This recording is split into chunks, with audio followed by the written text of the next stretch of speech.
Time for breaks. Tonight and the next time, we're going to take 2 nights to look at Majjhima 72, Aggi-Vacchagotta Sutta, to Vacchagotta about fire. This is a very important discourse, but it will take a bit of time to work our way through, so we're doing it over 2 parts.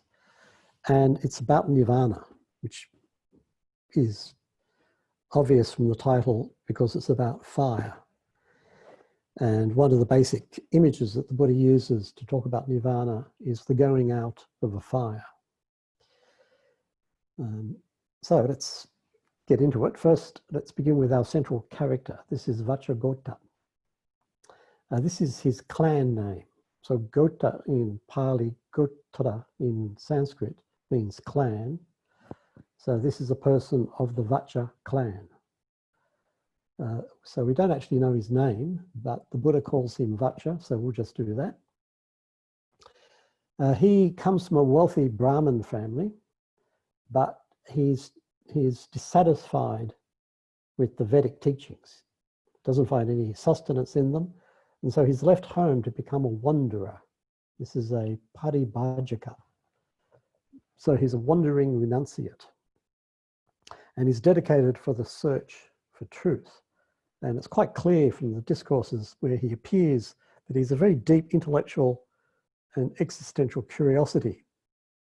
And he's not satisfied with any of the conventional answers to the deep questions of his day. Now, he appears in a number of discourses, and the Buddha clearly established a relationship with him and cultivated him over a period of time. In Majjhima Nikaya, in the middle length discourses, there are 3 discourses, one after the other, where he appears. And this is the second one. So, this is our main character, Vacha. The Buddha, where this is located, the Buddha is staying at Jeta's Grove, his monastery outside the city of Savatthi, which was essentially his headquarters. Savatthi is the capital city of Kosala, and it's located near the border of present-day Nepal in what is now the eastern part of Uttar Pradesh.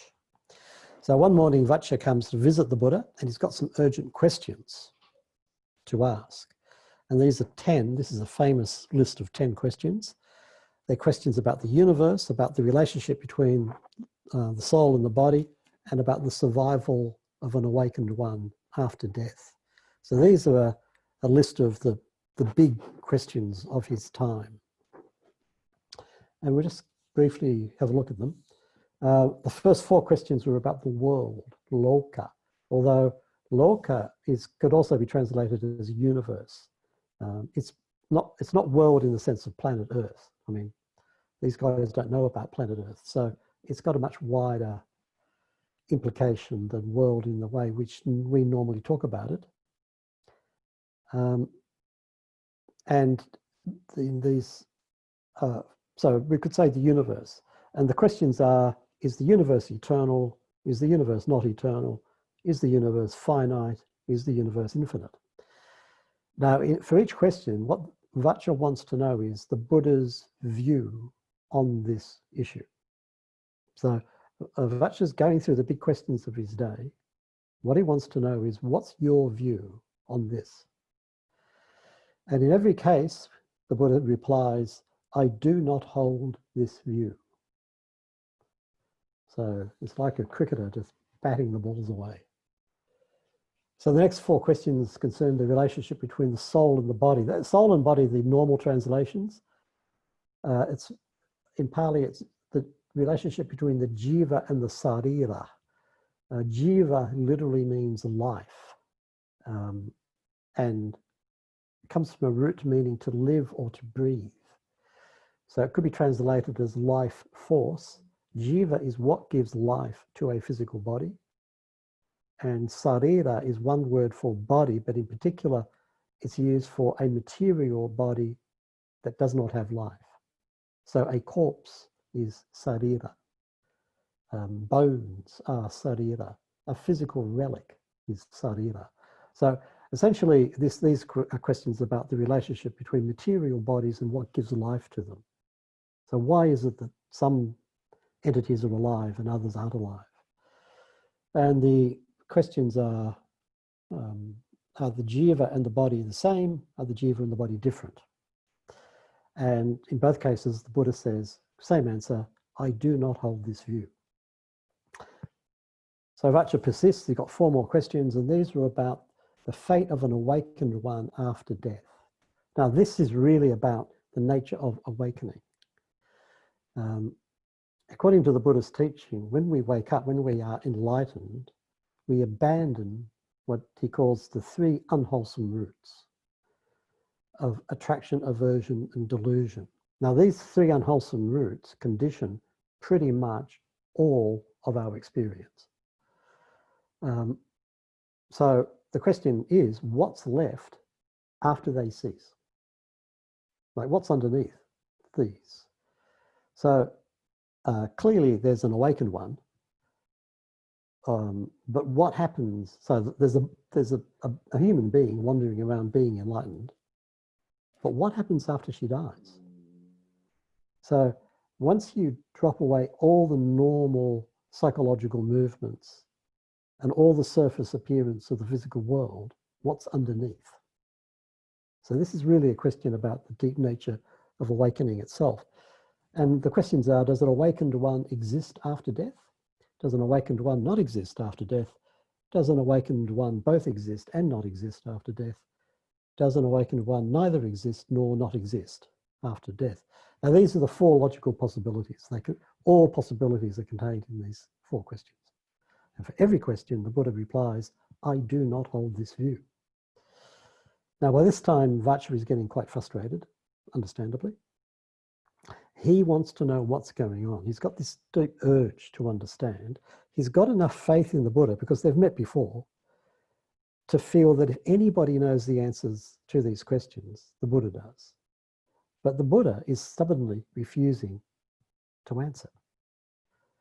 And at last, light dawns in Vacca's mind, and he realizes the Buddha is not rejecting or accepting these different beliefs and stances.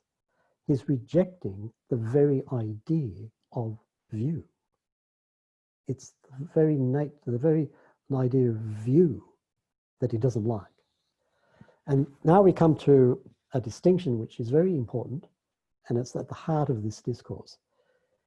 What is view? Now, in Pali, this is ditthi, and it's very important for the Buddha. So if you know about the Eightfold Path, the first, which is the standard template for the Buddha's teaching, the first factor is samma ditthi, right view. And without right view, nothing else happens. It's absolutely foundational for the Buddha.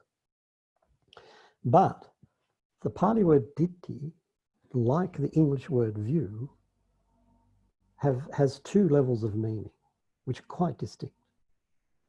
So let me give an example. I step outside looking for some fresh air. Looking up, I see a bright blue sky, but there are dark clouds that are rolling towards me. Suddenly, there's the sound of thunder and rain comes pouring down. I see people scatter for shelter as the traffic slows and the streets fill with water. Now, what am I describing? I'm describing a view. That's what I can see. Now, as this is happening, the rain reminds me of all the weird things that have been happening to weather patterns in recent years. I've read about climate change and its potentially catastrophic consequences. And I start to wonder, what is the best strategy to limit average global warming? Should we go nuclear? Is that the answer? Or should we focus completely on renewables? Now, what am I talking about here? I'm describing a view. You get the distinction. They're both views. But there's a big difference between them. The first one is confined to actual immediate experience. It's experiential. The second one moves away from the immediate experience to create a complex narrative based on abstract thinking. It's conceptual. They can both be called view, but they are very different. And Vacca is beginning to realize that the Buddha is concerned with the nature of view itself. So his next question, he asks, what disadvantage does Master Gautama see that does not take up any of these convictions? So you can see the discussion is moving. Vacca's language is changing. So before he wanted to know, what is your view? What is your ditti? And now he's saying, in conviction, what is your ditti gatta? So gatta means literally gone to. So gone to view. So it could be translated as immersed in view. Here I'm translating it as conviction. And ditti gatta, as opposed to ditti, implies both view in the abstract conceptual sense, the second meaning of view, and it suggests a clinging to view, both. If you look up Bhikkhu Bodhi, he translates ditti gatta as speculative view, so he brings out its abstract nature. Bhikkhu Sujato translates it as conviction, which I quite like, and that brings out its suggestion of clinging, holding on to it. Bhikkhu Thanissaro translates it as position. And again, it suggests the clinging in the sense that we take our stand on our convictions, determined to defend them. This is where I take my stand. So, our discussion is moving from what is happening in the world. For example, is the universe finite or infinite? It's moved from there to how we respond to what we believe is happening. So, for example, am I clinging to my view about the universe? Now, this, for the Buddha, this is vital because he's much more interested in how we live than in what we believe. Our beliefs are important because they condition the way that we live. They condition, for example, what we think is possible, what we think is impossible, what we think is desirable, what we think is undesirable. But for the Buddha, what's central is the way that we live, not our beliefs. So, what is the disadvantage of holding any of these convictions or positions, regardless of whether or not they are true? This is not an issue about truth. So the Buddha says, Vacca, the conviction that the universe is eternal is a jungle of views, a wilderness of views, a twisting of views, a writhing of views, a fetter of views. It is characterized by suffering, by distress, despair, and fever, and it does not lead to disenchantment, the fading of obsession, cessation, peace, direct understanding, awakening, nirvana, and so on for the other 9 views. So, you notice what the Buddha is talking about. He's not looking at whether or not these views are true. He's not offering an opinion about that. He's looking at the effect that clinging to any one of these views has on us and on the way that we live. In other words, does holding this view, whatever it is, move me towards awakening or not? So when the Buddha talks about views, what he's really interested in is clinging. Now, Vacca is getting confused again because he's really not quite following this.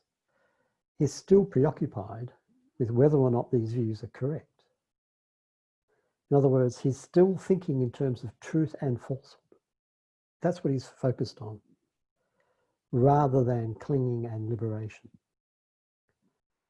And in fact, he's starting to have doubts about the Buddha. He's starting to wonder if the Buddha believes anything at all. So he says, then does Master Gautama hold any conviction at all? And the Buddha replies, an awakened one has done away with convictions, Vaccha, because he has seen this. Such is body, such its arising, such its disappearance. Such is feeling, such is arising, such its arising, such its disappearance. Such is perception, such its arising, and such its disappearance. Such are choices, such their arising, such their disappearance. Such is awareness, such its arising, such its disappearance. So again, the discussion has moved, and this time the Buddha is talking about the nature of experience itself. So let's go back to the two aspects of view, which is central to this discourse. We've got conceptual view, an abstract view, or a conviction, like an ideology, something that explains the world and its workings to me. So, for example, I might have a view, I am too easily distracted to be able to meditate successfully. I can't do it. It's too hard. Not with someone like my mind. Can't do it. So this is a conceptual view, a ditthigata. Now you notice that this is bound up with clinging and a sense of identity. I cannot meditate successfully. Why? Because of the nature of me and the world. It's always been like this. It will always be like this. All of these movements are typical of conceptual view. Let's take experiential view. This is direct and immediate. So it might be, I'm practicing, I'm with my meditation object, suddenly I am swept away by thinking, and then equally suddenly, I realize I am thinking, and I'm faced with the choice of whether or not to return to my meditation object. So this is the flow of actual experience. And you notice that this view is not bound up with clinging and identity. This awareness now of the meditation object, it's not me, it doesn't belong to me. It's just awareness now of the meditation object. This movement into distraction, it's not me, it does not belong to me. This choice to continue with the thinking or return to the meditation object, it's not me, it does not belong to me. So this is what the Buddha is talking about here when he's speaking of the arising and disappearance of body, feeling, perception, choices, awareness. And the reason why he chooses those five, these are the five aggregates that construct identity. What he's saying is that an experiential view of an experienced event. Now you notice he's saying arising, disappearance, arising, disappearance. An experiential view of an experienced event is unstable, changing, dynamic. But a conceptual view is stable, especially when it takes the form of an ideology or a conviction. If it changes, changes slowly and even imperceptibly. And this is the nature of concepts. They are much more stable than actual experience. So the world changes around us, but our convictions tend to remain the same. In contrast, experiential view changes and flows with the immediacy of experience itself. So conceptual view tends to be stable, even fixed. Experiential view is moving on all the time. So going back to our example of climate change. Okay, yes, there's been some weird weather and there's been the odd bushfire. Okay, more than usual. I get it. I read the newspapers. But there's always been bushfires, hasn't there?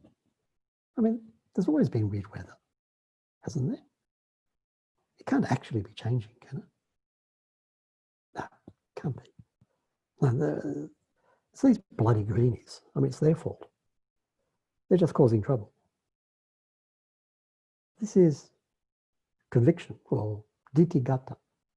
And you notice it's stable and it resists actual impact of direct experience. So, and you can build an identity and a sense of the world upon it. So let's look again at Vaccha's questions. And you notice that they all revolve around identity. The identity of the universe, the identity of the soul and the body, the identity of the awakened one. And that means they all point to Vaccha's identity. Why is he so caught up in these questions? Because he is personally invested in them. Now remember, he's a wanderer, a Aggi-Vacchagotta. He's someone who has walked away from a secure, high-status life. He came from a wealthy family. He walked away from that in order to resolve the existential questions that are really bugging him. He's got a lot invested in finding the answers to these questions. If he can find those answers, he has justified that rash decision he made many years ago when, as a young man, he walked out of his normal life. At last, he can be at peace, and he can be recognized among his peers as someone who has successfully resolved the fundamental questions, as opposed to being just a loser who couldn't handle the real world. But if he cannot resolve these questions, then how can he justify, even to himself, the sacrifices that he's made in pursuing awakening? So this is why Vaccha is so invested in these questions. And the Buddha can see this, and he's keeping his focus on this deeper longing in Vaccha's heart for awakening and for peace. So the Buddha refuses to engage in a philosophical discussion, which he knows will accomplish nothing at all. Instead, he's pointing to Vaccha's determination to cling to concepts in order to create a world of stable meaning, even if this meaning brings him pain. He's keeping Vaccha's gaze firmly on what is actually happening here and now, not on the theories that he's learned to consider to be really important. And this comes out in the language that the Buddha uses. So remember that little bit. An awakened one has seen this, such is body, such its arising, such its disappearance. In English, it's difficult to get the emphasis that is clear in the Pali. The Buddha is saying that an awakened one doesn't just see, but he sees this right here, this sensation, this thought, this feeling.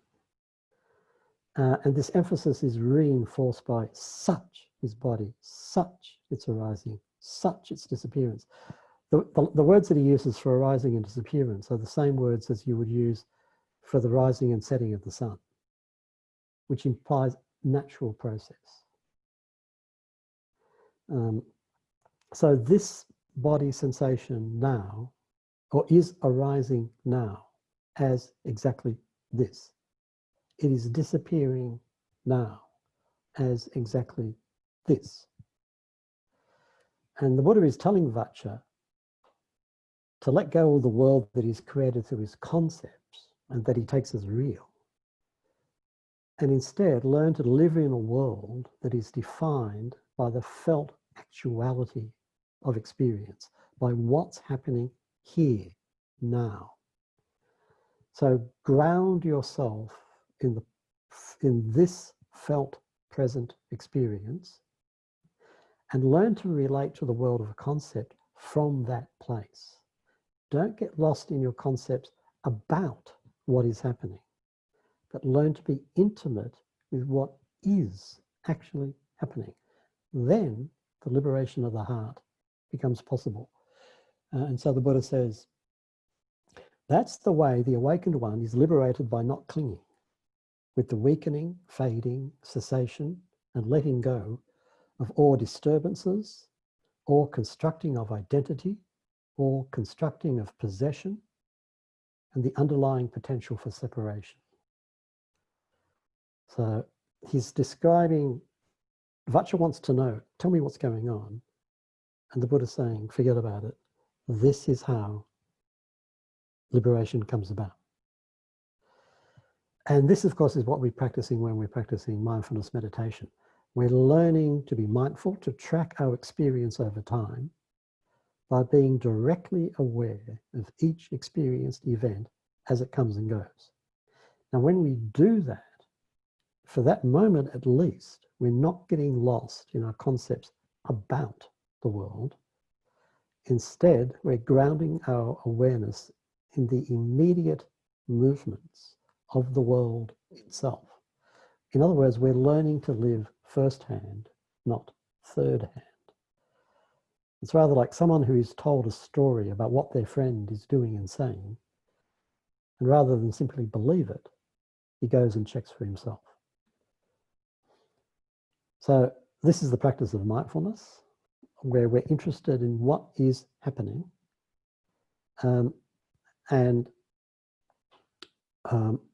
What the Buddha is suggesting is that when we are grounded in this practice, we learn to abandon the obsessions that our conceptual world generates. This does not mean that we don't use concepts to develop a wider understanding of the world, but it means that our concepts are grounded on our actual experience. And when we do that, then we come closer to nirvana. Now, how that happens, we'll look at next time. But I think we've run out of time. So next time, we'll get to the fire. Okay. Thank you so much for that, Patrick. As usual, like incredible capacity to distill those concepts for us